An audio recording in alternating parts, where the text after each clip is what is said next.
This week in Jamaica Now, Trinidadian talk show host sparks controversy after calling Jamaicans pests, nuisances, and criminals. Are Jamaicans boycotting Trinidadian products? The TNT trade minister says yes. Police vow to capture killers of a female corporal shot 6 times while on her way to work. And Michael Lee Chin promises 5% growth for Jamaica in the next 4 years. The details of these and other stories coming up after the break.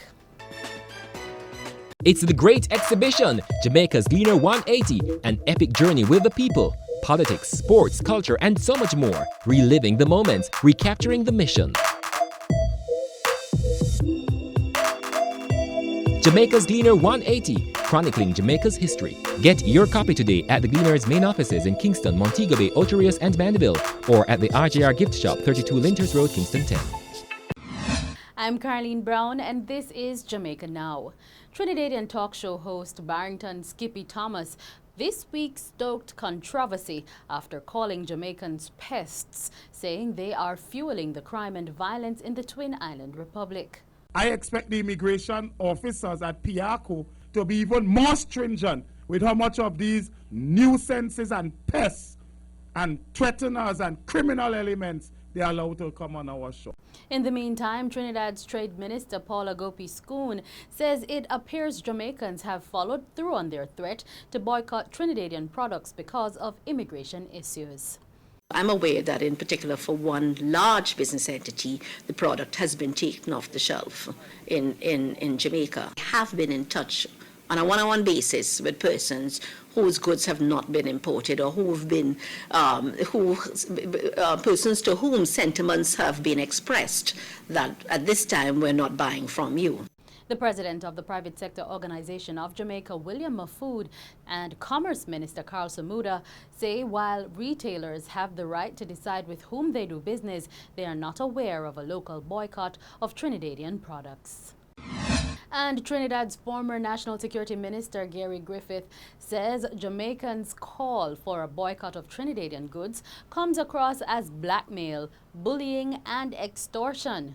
That is what will incite disharmony. And again, when you have certain members in the Jamaican business sector jump up with this childish attitude every single time, what does immigration problem have to do with trade? That is not how you deal with it, because basically what it will seem like in the eyes of some Trinidad and Tobago nationals is blackmail, bullying, and extortion. And that is not what should be perceived. A policeman whose son allegedly used his service weapon to commit suicide is facing possible charges of negligence. Wilmer's high school student, 14-year-old Jcans Forbes, shot himself on Monday night after being reprimanded by his father about his declining grades at school. And a policewoman who worked at the office of the police commissioner on Friday morning succumbed to injuries she received after being shot 6 times near her home in East Kingston. The cop had just left home when 2 men rode up on a bike and opened fire on her. The police commissioner has condemned the killing and has vowed to find the killers. The father of slain 3-year-old Lashawni Thomas has been found dead. Raswell Timmy Thomas turned himself in on Wednesday night following a police appeal hours after the body of his daughter was found at the dump-up beach in St. James. However, he jumped from the 2nd floor of the Barnett Street police lockup during interrogation and fled. His bullet-ridden body was found Thursday night. The chairman of the just-established Economic Growth Council, business mogul Michael Lee Chin, has vowed to help Jamaica attain a growth rate of 5% of gross domestic product over the next 4 years. And declaring that he has always lived the impossible dream, Lee Chin has endorsed strictures of the International Monetary Fund program with Jamaica. He has also solicited a pledge of partnership from Jamaicans on the path to sustained economic growth. The National Works Agency has put a $64 million preliminary price tag on flood damage to sections of Portland. Roads, bridges, farms, and houses were extensively damaged during heavy rains, which battered the parish last week. And that's it for this edition of Jamaica Now, your weekly review of the big news stories. Send us your comments at onlinefeedback@gleanerjm.com.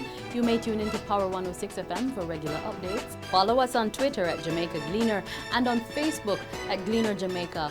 I'm Caroline Brown, and before we go, more from the Trinidadian talk show host Barrington Skippy Thomas during his call-in program this week as he condemned Jamaicans in the Twin Island Republic.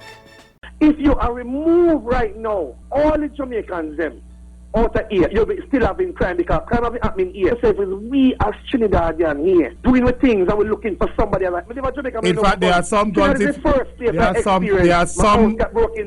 some machine guns. Jamaican, you coming across as a bully now. That is it. Thanks.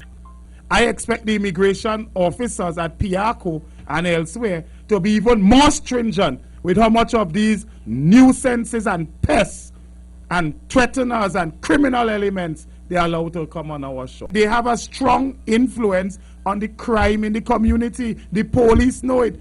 So callers who might, you in the university lecturing, that caller, when he leave, he might go home to his house in Westmoreland or wherever. That other Jamaican caller that calling his criminal friends in Jamaica to monitor me and attempting to intimidate me. He may be safe based on what he does.